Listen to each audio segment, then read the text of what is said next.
से स्थापित कर लेते हैं, राग द्वेष की कल्पना कर लेते हैं, तो उसी समय वे संस्कृति के चक्र में पड़ जाते हैं। मेरे भय से वायु बह रही है, मेरे भय से सूर्य तप रहा है, मेरे भय से इंद्र वर्षा कर रहा है, मेरे भय से ये नक्षत्र आदि प्रकाशित हो रहे हैं, मेरे भय से वनस्पतियां और लताएं आदि अपने अपने समय पर पत्र पुष्प फल आदि दे रही हैं, मेरे भय से नदियां बह रही हैं और मेरे भय से समुद्र अपनी मर्यादा में स्थित है। हे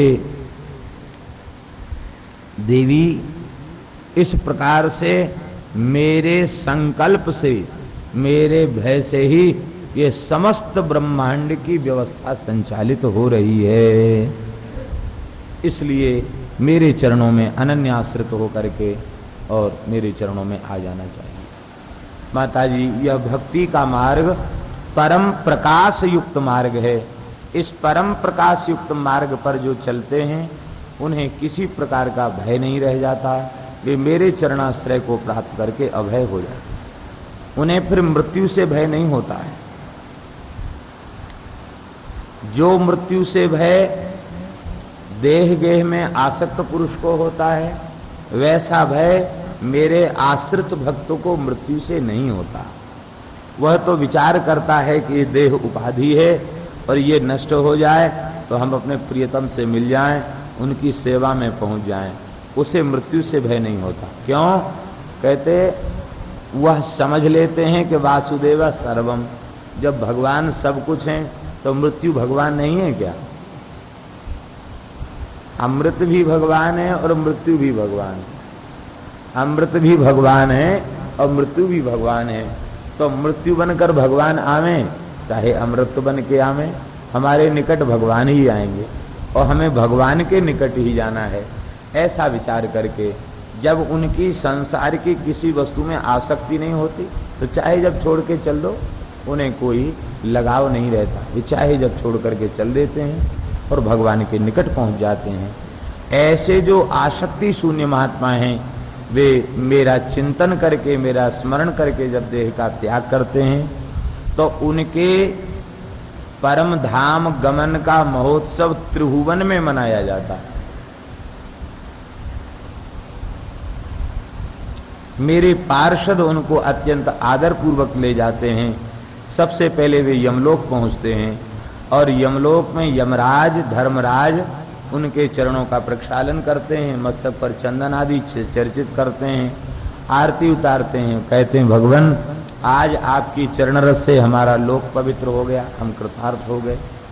धरती पर जाने के बाद भी आप यम यातना से बच गए। धन्य है आपके भजन की महिमा, धन्य है आपके भजन का प्रभाव। वे स्तुति करते हैं यमराज और स्तुति करके वे स्वर्ग लोक तक उसे ले जाते हैं। स्वर्ग में इंद्र उठकर खड़ा हो जाता है, उस भक्त को नमस्कार करता है, इंद्रासन पर बिठा देता है और कहता महाराज हमने 100 अश्वमेध यज्ञ किए, लेकिन वस्तुतः जैसा भागवत धर्म का पालन तुमने किया, अपने संपूर्ण कर्म भगवान को समर्पित किए, तो आज तुम इस स्वर्ग को उल्लंघन करके भगवान के दिव्य धाम में जा रहे हो और हम कर्म का आश्रय लेकर केवल इस तुच्छ इंद्र पद तक सीमित रह गए। ऐसा कहकर वह भक्त की स्तुति करता है, इंद्र आरती उतारता है, स्वागत करता है। फिर इंद्र उसकी स्तुति करते करते स्वर्गलोक से उसे महरलोक तक भेजने जाता है और जब वह महरलोक पहुंच जाता है तो महरलोक के अधिष्ठाता जो प्रजापति हैं वे उसका स्वागत करते हैं, पूजन करते हैं, उसका अभिनंदन वंदन करते हैं। धन्य है आप यहाँ पधारे हैं, हम लोग प्रजापति अवश्य हैं लेकिन हम लोगों को केवल महरलोक तक प्राप्त हुआ है, इसके आगे हमारी गति नहीं। धन्य है आप माया से मुक्त होकर भगवान के धाम को जा रहे हैं। हमारा प्रजापति बनना आज सफल हो गया, हमारी प्रजा का एक प्राणी भगवत धाम जा रहा। धन्य है। वे महरलोकवासी जनलोक में जाते हैं। जनलोक में सनकादिक आदि सिद्ध निवास करते हैं।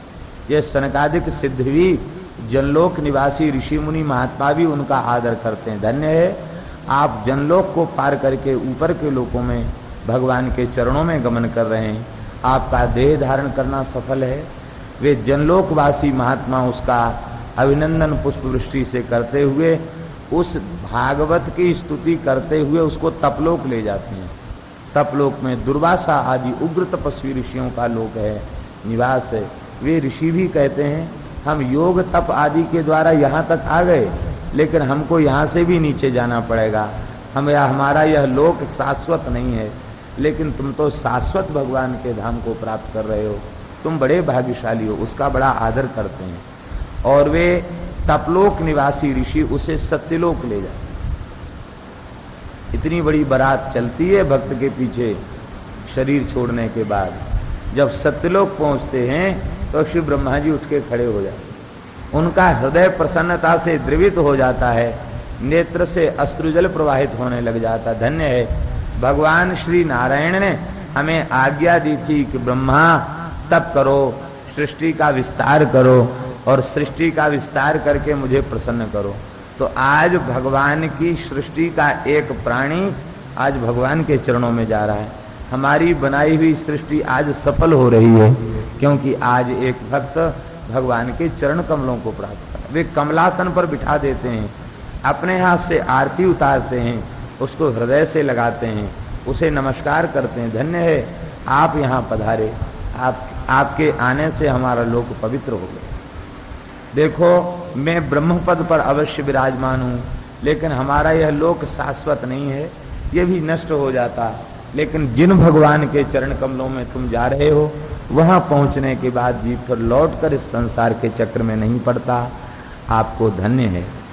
जैसे कोई भक्त भगवान के लिए ही क्रिया करता है, ऐसे ब्रह्मा जी महाभागवत हैं। वे सृष्टि केवल भगवान की उपासना के लिए बनाते हैं। हम सृष्टि जो बना रहे हैं, ये सृष्टि के जीव भगवान के हो जाएं, भगवान की उपासना में लग जाएं, यही संकल्प लेकर ब्रह्मा जी सृष्टि का निर्माण करते हैं। जैसे कोई वैष्णव अपने ठाकुर जी के लिए रसोई बनावे और थाल लेकर चले और एक जलेबी खिसक के नाली में गिर गई या एक लड्डू खिसक के नाली में गिर गया, तो जो लड्डू या जलेबी खिसक के थाल से नाली में चली गई है, वो भी इसीलिए बनाई गई थी कि ठाकुर जी को मंदिर में भोग लगे। उसका कोई दुर्भाग्य था, वो खिसक के नाली में गिर गई, इसलिए भगवान के योग्य नहीं रह गई। ऐसे ही सारे संसार के जीव, उनके देह धारण का एक ही प्रयोजन है भगवान की प्राप्ति, लेकिन दुर्भाग्य से जो विषय रूपी नाली में कूद जाते हैं, उनका अधःपतन हो जाता है और वे भगवान की ओर नहीं जा पाते, और जो इससे बच करके आगे चलते हैं वे भगवान के चरणों तक पहुंच जाते हैं। ब्रह्मा जी अपने ब्रह्मलोक की सीमा पर्यंत छोड़ने जाते हैं और ब्रह्मलोक की सीमा के बाद प्रकृति मंडल की सीमा समाप्त हो जाती है। वो प्रकृति मंडल की सीमा को पार करता है, तब अनंत वह बहुत दूरी के बाद ब्रह्मलोक के बाहर प्रकृति का मंडल है, अलग अलग तत्वों के कोटा हैं। उनसे बाहर निकलने के बाद जब प्रकृति मंडल की सीमा के सर्वथा बाहर निकल जाता है, तो वहां से भगवान के धाम की स्थिति प्रारंभ हो जाती है। वहां भगवान के धाम के चारों ओर श्री विरजा प्रवाहित होती है। इनका नाम विरजा इसलिए है कि इनका स्पर्श करने मात्र से वह विरजस्त हो जाता है, रज शून्य हो जाता है। देखिए विरजा का महात्म्य ये है कि विरजा का स्पर्श करते ही एक स्थूल देह तो यहां नष्ट हो गया, स्थूल शरीर यहां नष्ट हो गया, और सूक्ष्म और कारण ये दो शरीर साथ में रहे, तो कारण और सूक्ष्म शरीर, इन दोनों शरीरों की निवृत्ति विरजा के स्पर्श से हो जाए। वहां तक आप विचार करें, ब्रह्मलोक तक सूक्ष्म और कारण शरीर पीछा नहीं छोड़ते।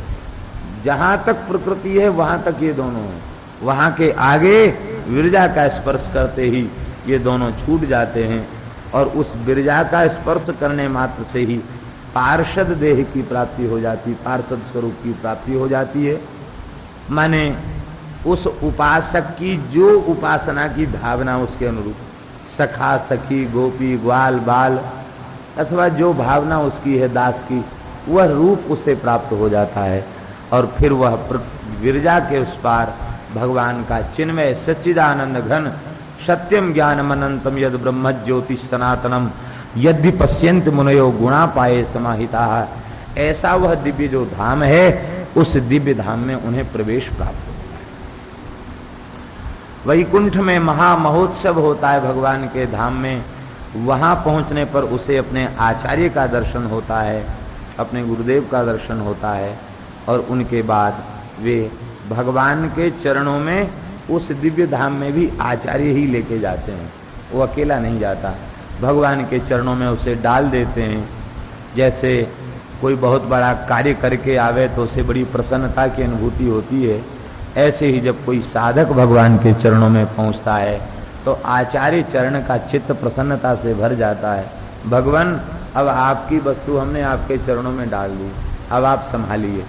भगवान उस जीव को देखकर इतने द्रवित हो जाते हैं जैसे कोई माँ उसका बालक बिछुड़ जाए और वह माँ अत्यंत व्याकुल हो जाए, व्याकुलता में उसे अपने शरीर की सुध बुध न रह जाए।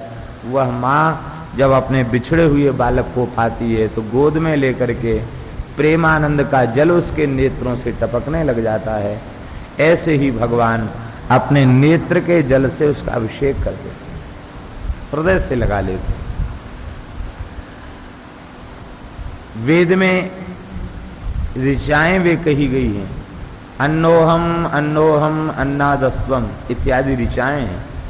इनका तात्पर्य है जीवात्मा मुक्तात्मा वहां भगवान की स्तुति करता है, हे भगवान मैं आपका अन्न हूं और आप अन्नाद हैं। अन्नमत्तीति अन्नादा, अन्नाद शब्द का अर्थ होता है भोक्ता। हे नाथ आप भोक्ता हैं और मैं आपका भोग्य हूं। अब आपके चरणों में आया हूं, अब आप मेरा उपभोग कीजिए। मैं आपकी वस्तु हूं, आप मेरा उपभोग कीजिए। तो भगवान उसे स्वीकार कर लेते हैं। जब भगवान उसकी इस प्रार्थना को स्वीकार कर लेते हैं तो वेद में लिखा है कि वह मुक्तात्मा फिर विभू हो जाता है,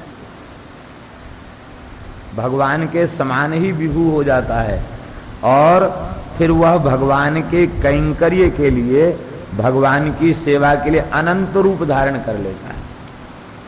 वो भगवान की शिविका बन जाता है, भगवान का रथ बन जाता है, वह भगवान का मार्ग बन जाता, भगवान के लिए स्वयं महल बन जाता है, भगवान के लिए स्वयं सरोवर भी बन जाता है, सरोवर के कमल भी बन जाता है और सरोवर में जो हंस कारंडव आदि विहार कर रहे हैं वो भी वही बन जाता है। माने भगवान का जो दिव्य चिन्मय धाम है, उस धाम में कोई प्राकृत वस्तु नहीं, क्योंकि प्रकृति मंडल के तो वो बाहर है। ना वहां प्राकृत जल है, न वहां प्राकृत वायु है, वहां न प्राकृत वृक्ष हैं। वे मुक्तात्मा ही लता पता द्रुमबेली बन करके श्री ठाकुर जी को रिझाते हैं।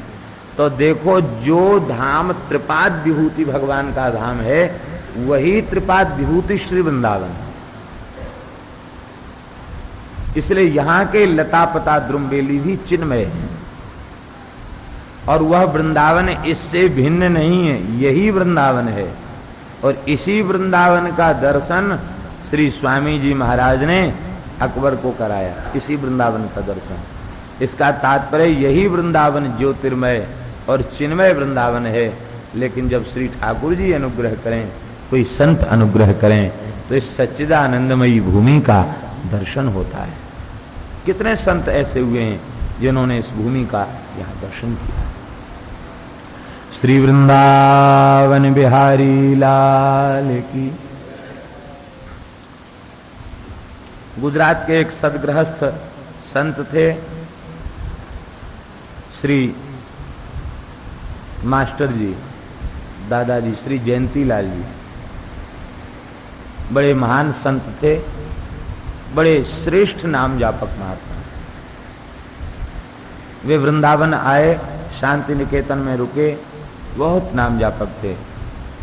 एक दिन बड़ी व्याकुलता बढ़ी, उन्होंने स्वयं हमको सुनाई, ये घटना स्वयं सुनाई। एक दिन बहुत चित्त में व्याकुलता बढ़ी, इतने दिन हुए वृंदावन आए, एक बादशाह को स्वामी जी ने दर्शन करा दिया वृंदावन की दिव्य भूमि का। हम इतने अभागे, हमको कोई अनुभूति नहीं। रात्रि को विचार किया कि लघु शंका करके तब सो जाएं, 1-1:30 बज गया, जब करते करते थोड़ा विश्राम करें। जैसे ही बाहर निकले कि दिव्य वृंदावन की भूमि का दर्शन, दिव्य लता पता द्रुमवेली का दर्शन हुआ। यही रमण रेती का क्षेत्र, कोई मकान नहीं दिखाई पड़ा उनको, कोई निर्माण, कोई मकान नहीं, दिव्य पुष्प खिल रहे हैं, दिव्य सुगंध बह रही है, और दिव्य वृंदावन का दर्शन और श्री ठाकुर जी का दिव्य साक्षात्कार। तो ये वे तो मास्टर जी को तो पधारे हम समझते हैं 1-2 वर्ष हुआ होगा, ज्यादा समय भी नहीं। तो कहने का तात्पर्य कि आज भी जिन जीवों पर भगवान अनुग्रह करते हैं उन्हें भगवान के दिव्य धाम का साक्षात्कार होता है। ये तो है अर्चिरादि मार्ग, भगवान को प्राप्त करने का प्रेममय मार्ग, प्रेम मार्ग है। दूसरा मार्ग श्री कपिल भगवान बता रहे हैं धूम्र मार्ग। भगवान कहते हैं कि कर्म कांड का आश्रय लेकर के यज्ञ यागादिक करते हैं, पंच यज्ञों का अनुष्ठान करते हैं, पितरों का श्राद्ध तर्पण आदि करते हैं। तो इस कर्म कांड का बल आश्रय लेकर के उन्हें स्वर्गादि लोकों की प्राप्ति होती है, और उन स्वर्गादि लोकों को प्राप्त करके वहां अपने पुण्य का भोग जब तक होता है, उस पुण्य के भोग को करने के बाद वे लौट करके फिर धरती पर आते। स्वर्ग का सुख शाश्वत सुख नहीं है।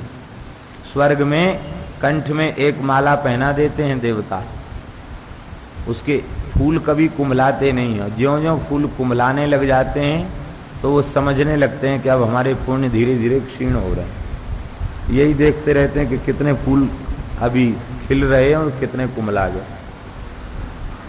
हमारे सुदामा कुटी के व्यास जी बताया करते थे, बोले कि एक पंडित जी जीते जी स्वर्ग नरक देखने गए तो देखा कि एक के बड़े चमड़ डुराए जा रहे हैं और वो बार बार बेहोश हो रहा है। क्यों हो रहा है? बोले उसकी माला के सब फूल कुमला गए, उसको नरक जाना पड़ेगा, धरती पर जाना पड़ेगा उसको, इसलिए बेचारा घबरा रहा है। तो स्वर्ग का सुख भी शाश्वत नहीं है। शाश्वत की बात छोड़ दो, स्वर्ग में स्पर्धा बहुत ज्यादा है। जैसे धरती में लोगों में परस्पर लाग डांट लगी रहती है, ऐसी स्वर्ग के लोगों में भी लाग डांट लगी रहती है। एक दूसरे की प्रतिष्ठा को वे सहन नहीं करना चाहते। एक बड़ी सुंदर बात, एक बड़ा सुंदर प्रसंग है। एक बार नारद जी महाराज वे इंद्रप्रस्थ आए तो पांडवों ने नारद जी का पूजन किया, कहा भगवान आप कहाँ से पधार रहे हैं, कोई नई खबर बताइए। नारद जी बोले कि अभी हम स्वर्ग से आ रहे हैं और स्वर्ग में हमें तुम्हारे पिताजी मिले थे पांडु। युधिष्ठिर ने पूछा कि हमारे पिताजी स्वर्ग में ठीक हैं? नारद जी बोले हाँ बहुत प्रसन्न है, क्या कहना, बड़े धर्मात्मा पुण्यात्मा थे, बड़ा भारी ऐश्वर्य स्वर्ग में उन्हें प्राप्त है, लेकिन इसके बाद भी वे उदास रहते हैं। उदास क्यों रहते हैं?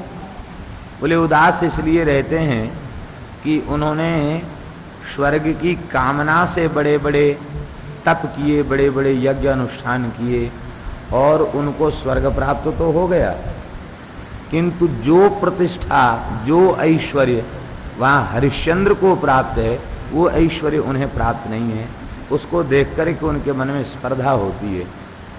तो अब उनको प्रसन्न करने का क्या उपाय है?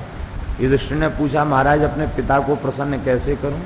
बोले राजसूय यज्ञ करो और यज्ञ करके उस यज्ञ का फल भगवान को समर्पित कर दो और पिताजी को समर्पित कर दो कि पिताजी भगवान को समर्पित करके और पिताजी का कल्याण की कामना करो, तो वे स्वर्ग से मुक्त होकर ऊपर के लोकों में चले जाएंगे, तब उन्हें शांति मिलेगी। एक कितनी विलक्षण बात है। वहां स्वर्ग में पुण्य करने के बाद ये याति पहुंचे तो इतने पुण्यात्मा थे याति कि उनको इंद्र के बराबर आसन मिल गया। जितनी ऊंचाई पर इंद्र बैठे उतना ऊंचा आसन मिल गया। इंद्र के मन में भारी ईर्ष्या होगी, अरे राम राम, मैं शतक क्रतु, इंद्र मेरे बराबरी पर आके बैठ गया। तो भीतर तो वह द्वेष और ईर्ष्या की अग्नि में जल रहे थे, बाहर से बड़ा आदर दिखाया, आइए आइए महाराज, आप बड़े धर्मात्मा हैं, हमारे जितना ऐश्वर्य आपने कैसे प्राप्त कर लिया, वाह धन्य है। आपने लगता बड़े बड़े यज्ञ, बड़े बड़े अनुष्ठान, बड़े बड़े व्रत किए होंगे, बड़े बड़े सुंदर शतपात्र ब्राह्मणों को दान दिए होंगे, इसलिए आप यहाँ आए। हम सुनना चाहते हैं आप किन पुण्यों के फल स्वरूप यहाँ आए हैं और हमारे समान ऐश्वर्य आपने प्राप्त किया। अब तो याति प्रसन्नता से खिल उठे और याति जो है बोलने लग गए, हमने ऐसा किया, ऐसा किया, ऐसा किया, अपने सुकृतों का वर्णन करने लगे। ज्यों ज्यों सुकृतों का वर्णन किया वे सब पुण्य नष्ट होते चले गए। आसन हिलने लग गया। बोले क्या हुआ, हम तो गिरने वाले हैं। बोले सब तुम्हारे पुण्य खत्म, अब जाओ नीचे। इंद्र ने धक्का दे दिया, ऊपर से गिरने लगे। बोले रे आपने मेरे साथ बड़ा भारी छल किया, हमको 2 मिनट स्वर्ग में बैठने भी नहीं दिया और अब हमारे ऊपर कृपा करो, हम तो जानते नहीं थे इसलिए पुण्यों का वर्णन कर दिया। बोले अच्छा ठीक है, एक कोई वरदान मांग सकते हो गिरते गिरते। तो याति ने गिरते गिरते वरदान मांगा कि अब हम गिर तो रही हैं लेकिन जहां कहीं हम गिरें वो महात्माओं के बीच में गिरें, अलग न गिरें, संतों के बीच में जाकर।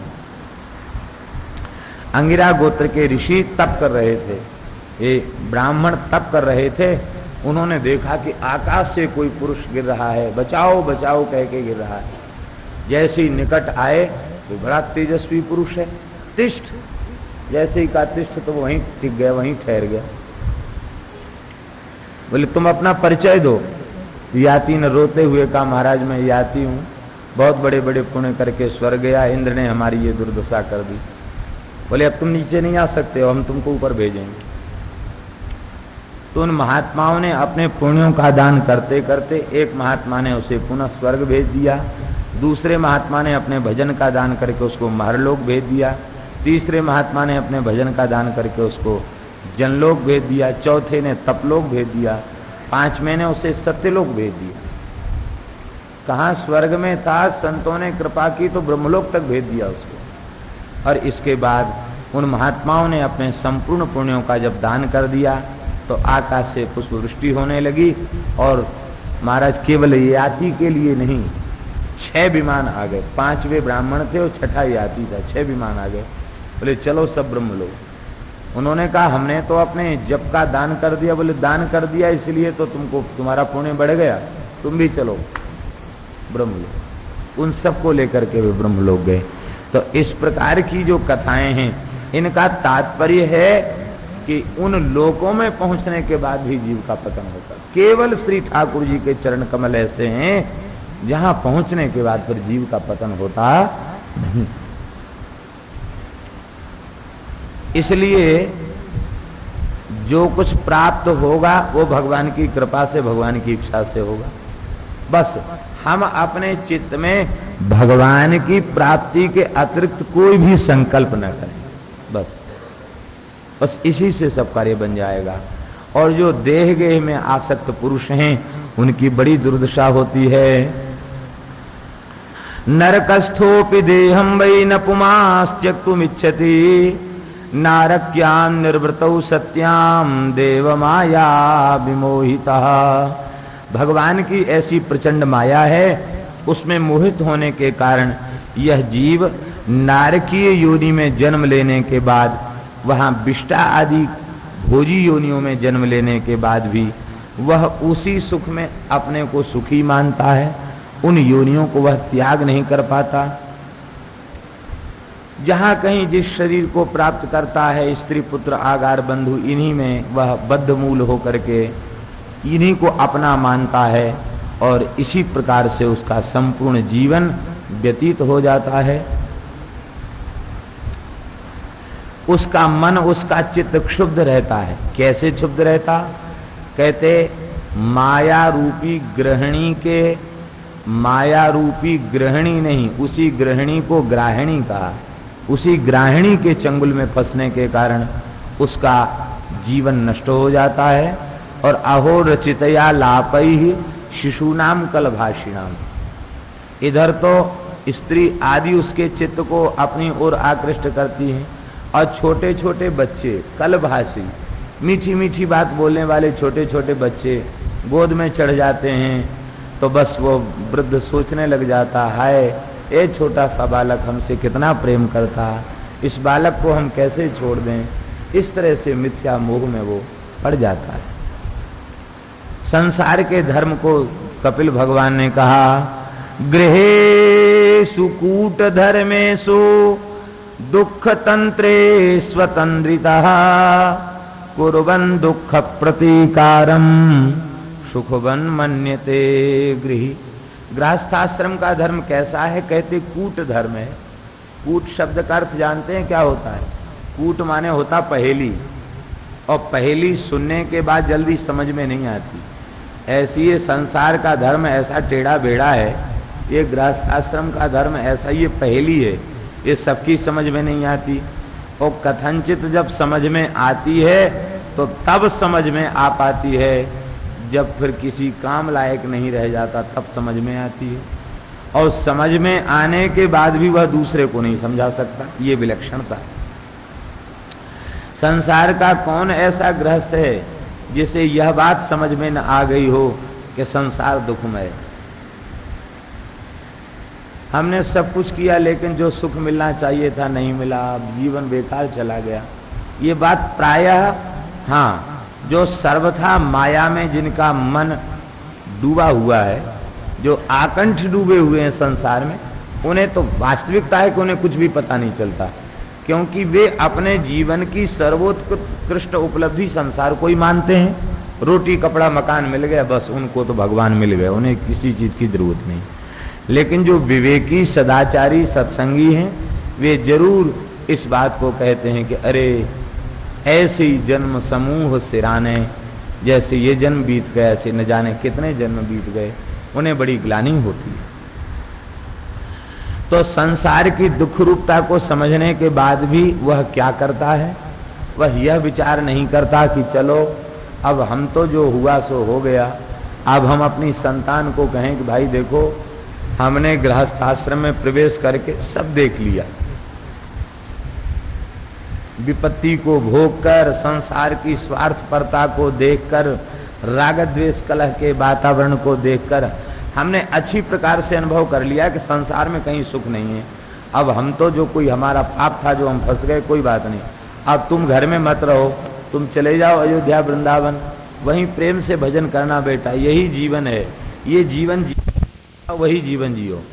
ऐसी बात कोई पिता अपनी संतान से करता है क्या? नहीं। यही विलक्षण भगवान की माया है, ये कूट धर्म है। इसी धर्म में आसक्त होकर के स्वयं दुख भोग रहा है, और क्या कहेगा महाराज अब तो बस मन भर गया, ऊब गया, अब ऐसी कृपा करो कि जल्दी हम मुक्त हो जाएं।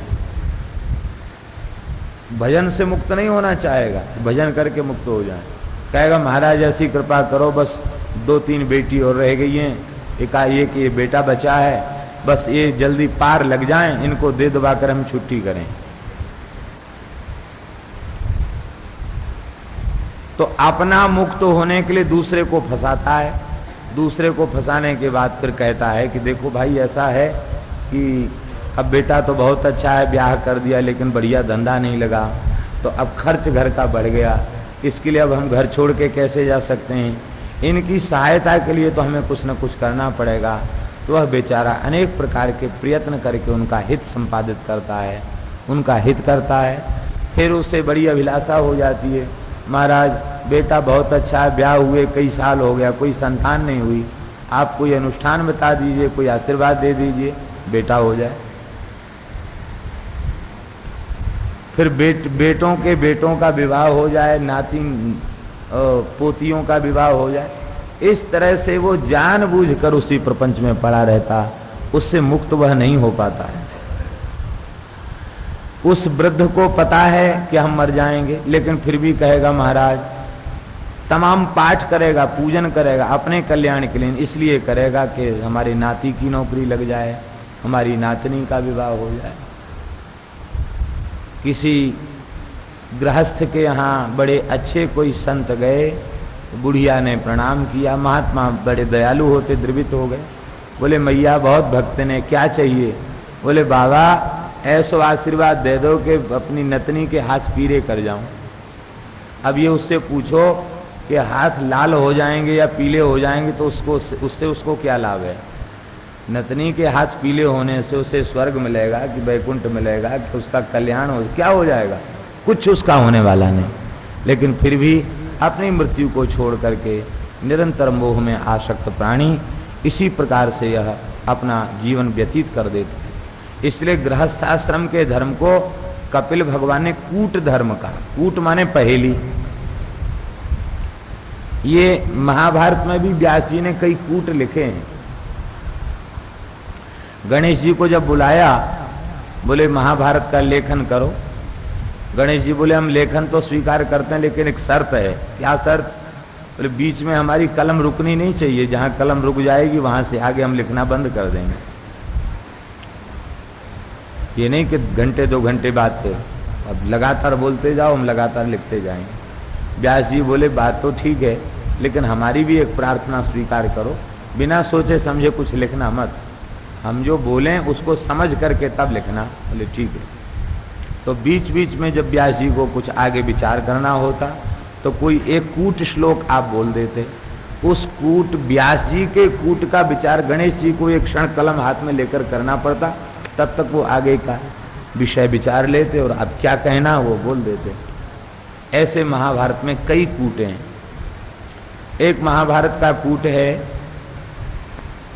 केशवम पतितम दृष्ट्वा द्रोणो हर्ष मुपागतः रुदंति कौरवाः सर्वे हा हा केशव केशव।